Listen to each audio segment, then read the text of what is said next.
جہاں تیرا نقش قدم دیکھتے ہیں، خیاباں خیاباں ارم دیکھتے ہیں، بنا کر فقیروں کا ہم ویس غالب تماشائے اہل کرم دیکھتے ہیں۔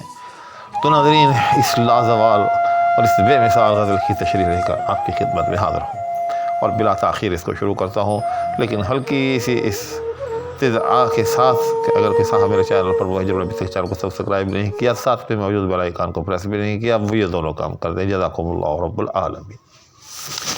چنانچہ مطلب ہے، جہاں تیرا نقش قدم دیکھتے ہیں، خیاباں خیاباں ارم دیکھتے ہیں۔ میں سمجھتا ہوں کہ کسی کے نقش پا کی اس سے زیادہ خوبصورت انداز میں تعریف ممکن ہی نہیں۔ اور کہتا ہے اپنے محبوب کو کہ جہاں تیرا نقش قدم دیکھتے ہیں، تو جہاں جہاں سے گزرا، تو نے راستے پر جہاں جہاں اپنا قدم رکھا ہے، تو کیا ہوا وہاں؟ خیاباں خیاباں ارم دیکھتے ہیں۔ خیاباں کہتے ہیں کیاری کو، یعنی وہ جو ایک چوکور سا نشان بنتا ہے، انسان جب قدم رکھتا ہے کہیں زمین پر ایک چوکور کی صورت میں، نقش پا کی صورت میں، اور کہتا ہے کہ جہاں جہاں تیرا پاؤں پڑا ہے، وہاں وہاں وہ جو ایک نقش پا بنا ہے، وہ جو ایک کیاری سی بنی ہے، جس کو خیاباں کہتے ہیں فارسی میں، وہ گویا کہ جنت کے ٹکڑے میں تبدیل ہو گیا ہے۔ ارم دیکھتے ہیں۔ ارم شداد آپ نے سنا ہی ہوگا، ایک بادشاہ گزرا ہے، اس نے ایک مصنوعی جنت جو ہے وہ بنائی تھی، اور اس کا نام جو ہے اس نے ارم رکھا تھا۔ چنانچہ اس وقت جو اصلی اور حقیقی جنت ہے، اس کے لیے بھی لفظ ارم جو ہے وہ استعمال ہوتا ہے۔ تو الغرض اس سے بڑھ کر جو ہے میں سمجھتا ہوں اپنے محبوب کے نقش پا کی تعریف ممکن نہیں۔ تو اس میں بہرحال نئے ناظرین کے لیے دو لفظ، خیاباں کیاری اور ارم جو ہے بمعنی جنت۔ اس کے بعد اگلا شعر ہے، دلا شفتگاں خال کنجے دہن کے، دلا شفتگاں خال کنجے دہن کے، سویداں میں سیر عدم دیکھتے ہیں۔ تو سب سے پہلے اس میں موجود مشکل الفاظ کے معنی کا ایک جائزہ۔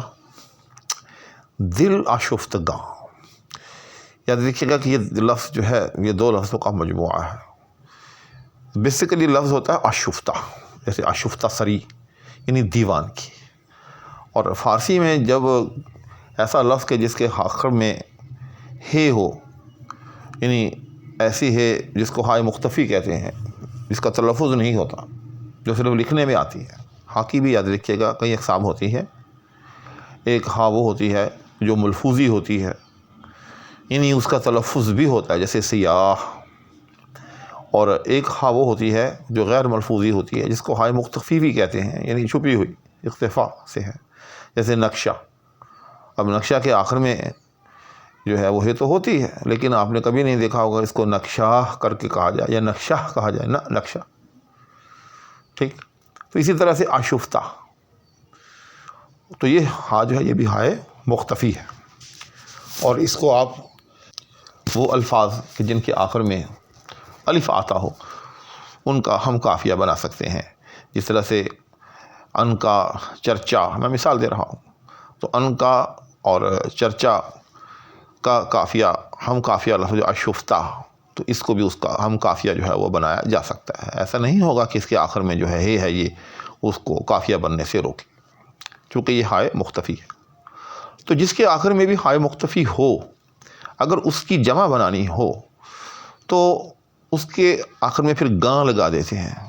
جس طرح سے دیوانہ، اب اس کے آخر میں بھی ہائے مختفی ہے، تو دیوانہ کی جمع دیوان گاں، ٹھیک۔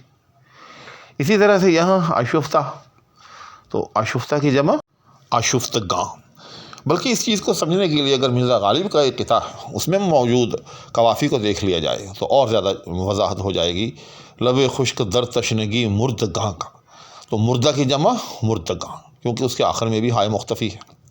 اسی طرح سے دوسرا مصرع، زیارت کدا ہوں دلا زردگاں کا، تو یہ بھی آزردہ کی جمع جو ہے آزردگاں، کیونکہ آزردہ کے آخر میں بھی وہ ہے کہ جس کا تلفظ نہیں ہوتا، یعنی ہائے مختفی۔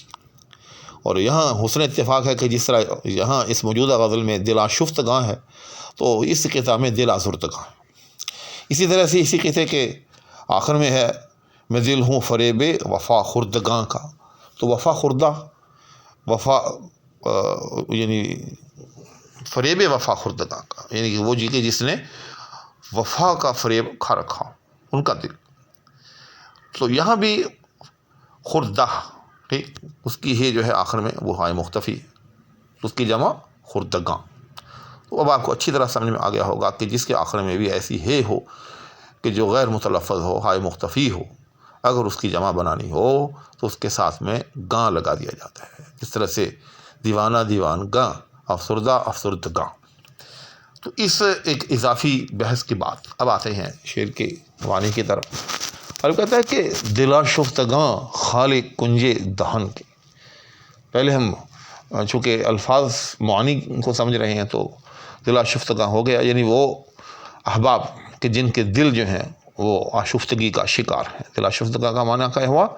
وہ احباب، وہ افراد کہ جن کے دل جو ہیں وہ دیوانگی کا شکار ہیں، یعنی بہت زیادہ دیوانے ہیں. خال کہتے ہیں دل کو، کنج کہتے ہیں کونے کو، دہن کہتے ہیں چہرے کو یا منہ کو. دوسرا مصرع سویدہ، سویدہ کہتے ہیں سیاہ نقطے کو. اور سیر عدم، عدم کی سیر. عدم جو ہے جو وجود کی ضد ہے، یعنی معدوم، وہ جگہ کہ جہاں کچھ بھی نہیں ہے، بلکہ وہ جگہ جس کا وجود ہی نہیں ہے، معدوم ہے، موجود کی ضد ہے، اس کا متضاد. اب اس معنوی اور لغوی تشریح کے بعد ہم اس شعر کی تفہیم کی طرف آتے ہیں. اور کہتا ہے کہ دلا شفتگاں خال کنجے دہن. اپنے محبوب کے چہرے کے دل کی تعریف کر رہا ہے کہ وہ لوگ کہ جن کو جنون اور دیوانگی اس حد تک ہے کہ ان کے دل جو ہیں وہ دیوانگی کا اور آشفتگی کا شکار ہے. دلا شفتگاں خال کنجے دہن کے، اے محبوب تیرے چہرے کے کونے میں یہ جو ایک دل ہے، اس میں کیا ہے؟ دلا شفتگاں خال کنجے دہن کے سویدہ میں. اس کا تعلق دوسرے مصرعے کے ساتھ ہے کہ دیوان گاں جو ہیں وہ اے محبوب تیرے چہرے پہ موجود دل کی سیاہی میں. سویدہ نقطہ، سیاہ نقطہ، یہ جو سیاہ نقطہ ہے تیرے دل کا، اس سیاہی میں کیا کرتے ہیں؟ سیر عدم دیکھتے ہیں، عدم کی سیر دیکھتے ہیں. کیا مطلب؟ معدوم کی سیر دیکھتے ہیں. اچھا، اس کا پھر معنی کیا ہوا؟ ابھی معدوم کی سیر کا کیا مطلب ہوا؟ تو معدوم کی سیر کا مطلب یہاں یہ ہے کہ موجود کی سیر تو ہر کوئی کر لیتا ہے، موجود تک رسائی تو سب کو حاصل ہے. مطلب تو تب ہے کہ کوئی معدوم تک رسائی کرے. تو تیرے عشاق کو، دلا شفتگاں کو، جب تیرے دل کا نظارہ حاصل ہوتا ہے، جب تیرے دل پر ان کی نظر پڑتی ہے تو وہ ایسے جہان بھی دیکھ آتے ہیں کہ جن کا وجود بھی نہیں. اور سمجھے، یعنی ان کی رسائی ان مقامات تک بھی ہو جاتی ہے کہ جن کا وجود ہی نہیں ہے. یعنی ان کو وہ لذت حاصل ہوتی ہے کہ جو گمان و خیال سے بھی باہر. جس طرح سے معدوم ہے، جس کا سمجھے کہ آپ تصور بھی نہیں کر سکتے کیونکہ موجود کی ضد ہے، کسی نے دیکھا ہی نہیں اس کو. تو آپ کہتا ہے کہ ان کو سیر عدم ہو جاتی ہے، یعنی وہ مقامات دکھائی دے جاتے ہیں لذت اور لطف و سرور کے. لطف و سرور کی وہ منزلیں طے ہو جاتی ہیں کہ جن کا تصور بھی نہیں کیا جا سکتا. جس طرح سے معدوم کا تصور بھی نہیں کیا جا سکتا، جو کہ وہ تو معدوم. اس کے بعد اگلا شعر ہے، لیکن ناظرین میں دیکھ رہا ہوں کہ یہ ویڈیو جو ہے اس وقت خاصی طویل ہو چکی ہے، مزہ نہیں رہے گا کیونکہ یہ اتنی پیاری غزل ہے. اس کا ہر شعر جو ہے وہ الگ سے جو ہے ایک قدر ویڈیو کا متقاضی ہے. کیونکہ آگے شعر آ رہا ہے کہ تماشا کرے محو آئینہ داری، تجھے کس تمنا سے ہم دیکھتے ہیں. اس کے بعد اس کا پھر مقطع ہے کہ پناہ کر فقیروں کا ہم فیض غالب، تماشائے اہل کرم دیکھتے ہیں. الغرض ہر شعر ہی جو ہے گویا کہ زبان حال سے کہہ رہا ہے کہ جائیں جاس، ادھر دیکھ، میں یہاں ہوں. اگر تو میری تلاش میں ہے، یعنی کسی گوہر کی تلاش میں ہے، کسی حسین چیز کی تلاش میں ہے، تو میں ادھر پڑی. تو انشاءاللہ العزیز اگلی ویڈیو میں اس کے جو ہے باقی ماندہ اشعار وہ آپ کی خدمت میں پیش کیے جائیں گے. اس وقت تک فقیر کو اجازت دیجیے گا دعاؤں کی خصوصی درخواست کے ہمراہ. آج کل احباب ایک بہت بڑی پریشانی میں مبتلا ہوں. آپ احباب جو بھی میرے چینل کو دیکھتے ہیں، میری ان سب سے یہ درخواست ہے وہ میرے لیے خصوصی دعا فرمائیں. بہت بڑی ایسی پریشانی کہ میری زندگی میں ایسی پریشانی کبھی نہیں آئی. اسی کے ساتھ اب آپ سے اجازت چاہوں گا. اللہ حافظ.